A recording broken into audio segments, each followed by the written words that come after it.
Welcome to the French Made Easy podcast, where I give you all the basics you need to speak French clearly and confidently.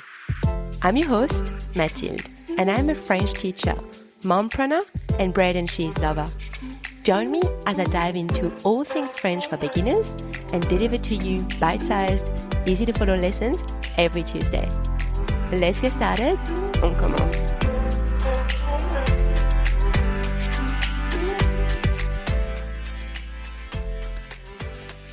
Hello everyone, bonjour à tous, Happy New Year, and welcome back to the French Made Easy podcast. This is episode number 106, numéro 106. This episode is part of the Common Mistakes in French series where I share with you verbs, words, or expressions that often get mixed up. And today we will look at two confusing words, en and année. They both mean year and they are most of the time not interchangeable. And I'll explain that in a minute. But before we start, if you are new to the podcast, then make sure you have your lessons cheat sheet in front of you during the lesson. And after the lesson, head over to the French Made Easy exercise library to practice what you've learned today. All the links are in the episode notes. All right, so let's see the difference between en and année. So, en, which means year, is generally used to express a unit of time. So it expresses the year as a time unit. It is specific and it's also often used with cardinal numbers. Cardinal numbers are numbers like 1, 2, 3, 4, etc. So let's see a few examples. Nous sommes allés en Italie il y a 2 ans. We went to Italy 2 years ago. Nous sommes allés en Italie il y a 2 ans. In that sentence, I translate the word years as en because it expresses the year as a time unit. It is also used with the cardinal number 2. It is specific. Elle a 30 ans. She is 30 years old. Elle a 30 ans. Same thing here. I translate the word years as en in that sentence because it expresses the year as a time unit and it is used with the cardinal number 30. Ils étudient le français depuis 3 ans. They have been studying French for 3 years. Ils étudient le français depuis 3 ans. Same as the previous examples, I translate the word years as en in that sentence because it expresses the year as a time unit. It is also used with the cardinal number 3, so it is very specific. Now, année is generally used to express a length of time. It usually expresses the length of time for the whole year, usually between January to December, but of course it doesn't have to be the calendar year. And whereas en is often used with cardinal numbers, 1, 2, 3, année is often used with ordinal numbers, so first, second, third, etc. It is also often used with the demonstrative adjective set and with indefinite adjectives like chaque, plusieurs, quelques, etc., where the amount of years is not very specific. So, for examples, c'est sa première année de maternelle. It's her or his first year of kindergarten. C'est sa première année de maternelle. In that sentence, I'm translating the word year as année because it expresses the length of time for the whole year and it is used with the ordinal number première. Cette année, j'apprendrai à cuisiner. This year, I will learn to cook. Cette année, j'apprendrai à cuisiner. In that sentence, I'm translating the word year as année because it expresses the length of time for the whole year and it is used with the demonstrative adjective set. Next example, ils étudient le français depuis plusieurs années. They have been studying French for several years. Ils étudient le français depuis plusieurs années.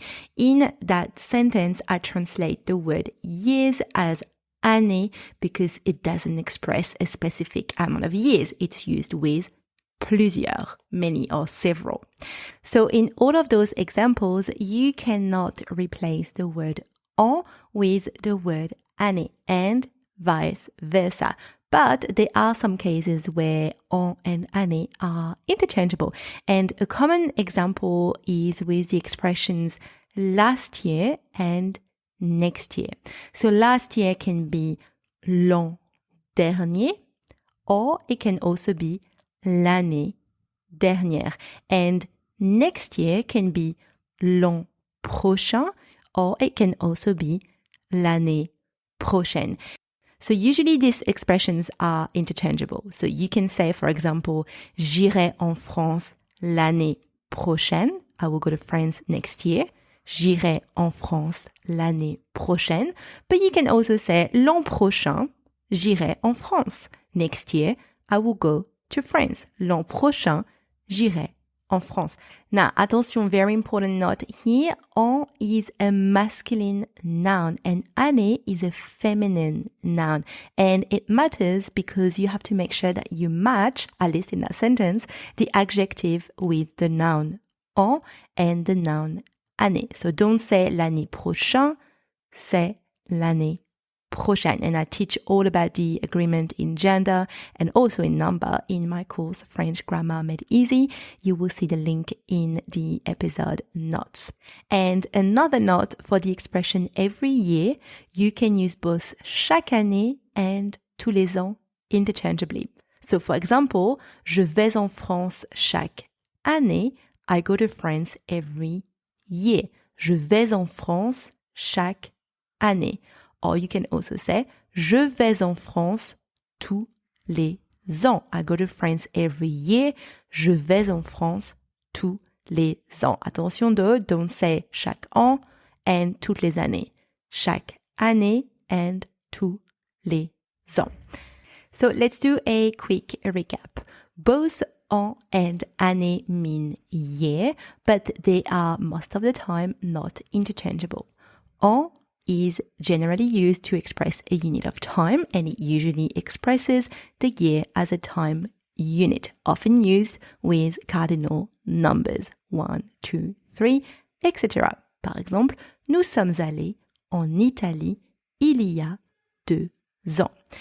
Année is generally used to express a length of time. It usually expresses the length of time for the whole year, often used with ordinal numbers, first, second, third, etc., demonstrative adjectives, cette or c'est, indefinite adjectives, chaque, quelque, etc.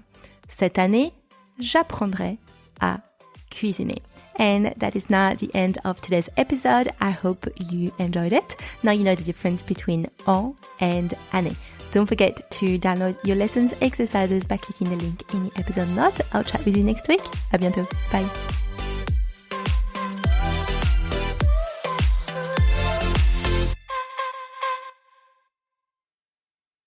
Hey, it's me again. Before you go, I just wanted to let you know that if you are struggling with French pronunciation, I am excited to announce my new and free beginner's audio guide. It's called 5-Step Roadmap to Effortless French Pronunciation. It's really designed to simplify your French pronunciation journey and to make it less overwhelming for you. So if you are a beginner starting or restarting to learn French and you want to improve your French pronunciation, then this audio guide is perfect for you. And obviously, you'll also get a transcript with the audio guide so you can follow along while you listen. So click the link inside your podcast notes to access your audio guide. It is free. À bientôt. Bye.